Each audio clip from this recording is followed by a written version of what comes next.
تم توبہ کرنے والے بنو، میں تمہارے سارے معاف کروں گا۔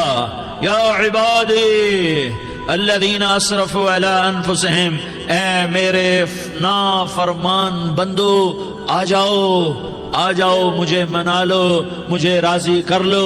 من تقرب الی تلقیتہ من بعید، تم مجھے راضی کرنے آؤ، میں آگے بڑھ کے تمہارا استقبال کروں گا۔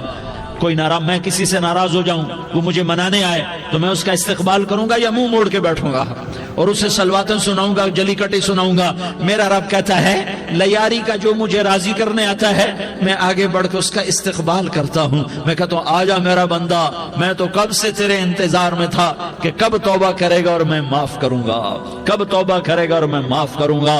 اللہ کو اپنا بناؤ، اس کے در پر جھکنے کے ساتھ ہمارے گناہوں کی حیثیت ہی کوئی نہیں ہے۔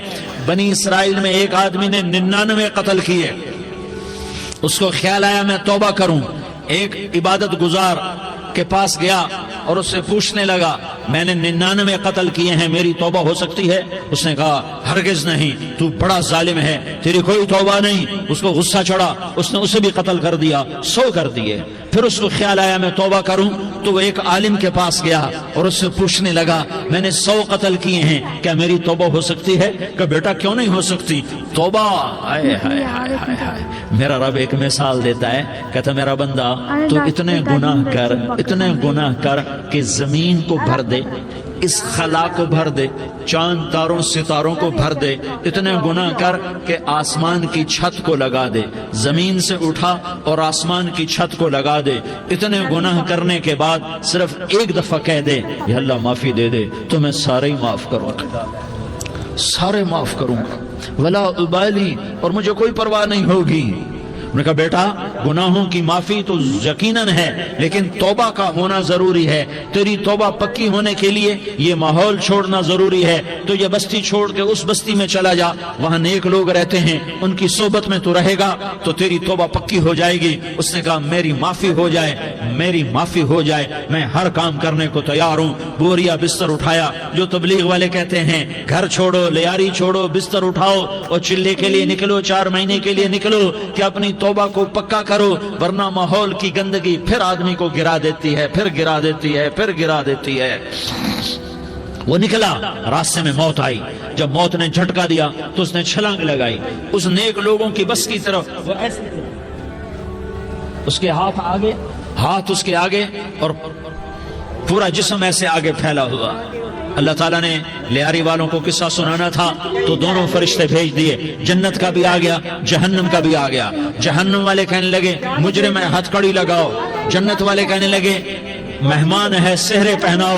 جہنم والے کہنے لگے توبہ ادھوری ہے، ابھی توبہ پکی نہیں ہے، ابھی نیک لوگوں کے شہر کو پہنچا ہی نہیں ہے کہ موت آ گئی۔ اور جنت کے میں کہنے لگے نہیں نہیں نہیں، توبہ ارادے سے ہو جاتی ہے، ارادہ کر لیا توبہ ہو گئی، ہمارا مہمان ہے۔ اللہ نے تیسرا فرشتہ بھیجا، جاؤ فیصلہ کرو۔ کیا فیصلہ کرو؟ وہ یہاں مرا پڑا ہے، یہ اس کی بستی ہے، یہ نیک لوگوں کی بستی ہے، وہ یہاں مرا پڑا تھا۔ اللہ تعالیٰ نے کہا فیصلہ کیا کرتا ہوں کہ یہ فاصلہ ناپو، اگر گھر کے قریب ہے تو دوزخ والے لے جاؤ، اگر نیک لوگوں کی بستی کے قریب ہے تو جنت والے لے جاؤ، یہ میرا فیصلہ ہے۔ ہائے ہائے واہ میرا رب، میں تیرے قربان۔ ہوا کیا تھا؟ وہ گھر کے قریب تھا اور نیک لوگوں کی بستی سے دور تھا۔ جب ناپنے لگے تو اللہ تعالیٰ نے ادھر والی زمین سے کہا جو نیک لوگوں کی بستی کی طرف سے تھی، اللہ تعالیٰ نے اس زمین سے کہا سکڑ جا، اور جو گھر والی زمین تھی اس کو کہا پھیل جا۔ ادھر کی زمین کو پھیلا دیا اور ادھر کی زمین کو سکیڑ دیا۔ جب ناپا گیا تو وہ نیک لوگوں کی بستی کے قریب ہوا۔ اللہ نے کہا لے جاؤ جنت میں، ہم نے معاف کر دیا۔ اور یہ تو بنو اسرائیل کا آدمی ہے، ہم تو محمد مصطفیٰ صلی اللہ علیہ وسلم کے امتی ہیں۔ ایک بنو اسرائیل کا آدمی، اس کا نام تھا کفل، اور روزانہ رات کو نئی لڑکی اس کے پہلو میں آتی، شراب کا دور چلتا اور زنا کا سے منہ کالا کرتا۔ ایک رات ایک لڑکی کو 60 دینار دے کر لایا۔ 60 دینار کوئی 10 لاکھ روپیہ بنتا ہے۔ کیا مال تھا کہ ایک رات کا 10 لاکھ دے کر آیا۔ جب کمرے میں داخل ہوا تو وہ لڑکی رو رہی تھی، تو کفل نے پوچھا کیوں رو رہی ہو؟ میں نے زبردستی تو نہیں کیا۔ تو وہ اس نے روتے ہوئے کہا کفل میں پیشہ ور عورت نہیں ہوں، میں عزت دار عورت ہوں، مجھے بھوک نے یہاں تک پہنچایا ہے۔ میں یہ کہا کرتا ہوں جب سردار لوگ، جب مالدار لوگ زکوٰۃ نہیں دیتے تو غریبوں کی بیٹیاں نیلام ہو جاتی ہیں۔ مالداروں سے کہتا ہوں، ان سرداروں سے کہتا ہوں کہ اللہ کے نام پر دیا کرو کہ غریبوں کی بیٹیوں کی عزتیں بحال رہیں۔ تو کفل نے جب دیکھا اور جب سنا، آنسوں کو دیکھا اور اس کی بات کو سنا، تو وہ اس کا وحشی دل، پتھر دل، کیا آنسوں نے کام کیا کہ وہ رونے لگا۔ کفل رونے لگا اور کہنے لگا بہن جس عزت سے آئی تھی اسی عزت سے واپس چلی جا، اور میں بڑا کتا انسان ہوں، میں بہت گندا انسان ہوں، میں تیرے آنسوں کے طفیل توبہ کرتا ہوں، تو میرے لیے دعا کر دے، اللہ میری بخشش کر دے، اور تو چلی جا اپنی عزت کی سلامتی کے ساتھ، اور جو مال میں نے تمہیں دیا تھا تمہیں ہدیہ۔ وہ بچی گھر پہنچی اور کفل کو پتہ نہیں اگلے لمحے کیا ہونے والا ہے۔ تھوڑی دیر کے بعد کفل مر گیا، اچانک جوانی میں موت آ گئی۔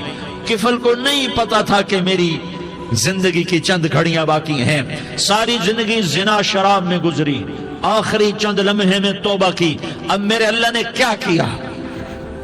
اللہ کے بن جاؤ، ہاتھ جوڑتا ہوں، اللہ کے بن جاؤ، اللہ کو اپنا بنا لو، اللہ کو اپنا بنا لو، اللہ کو اپنا بنا لو، اللہ سے دوستی لگا لو، اللہ سے یاری لگا لو، اللہ کے آگے سر جھکا لو، ایک دوسرے سے محبت والے بن جاؤ۔ ہاں یہ وہ شخص تھا، کل اس کی میت کو دیکھ کر کوئی اس کو کندھا دینے نہ تھا، اس کے اپنے بھی اس کو غسل نہ دیتے، اس کے اپنے اس کو کفن نہ دیتے، یہ ایسا ظالم بدماش نافرمان تھا۔ ہاں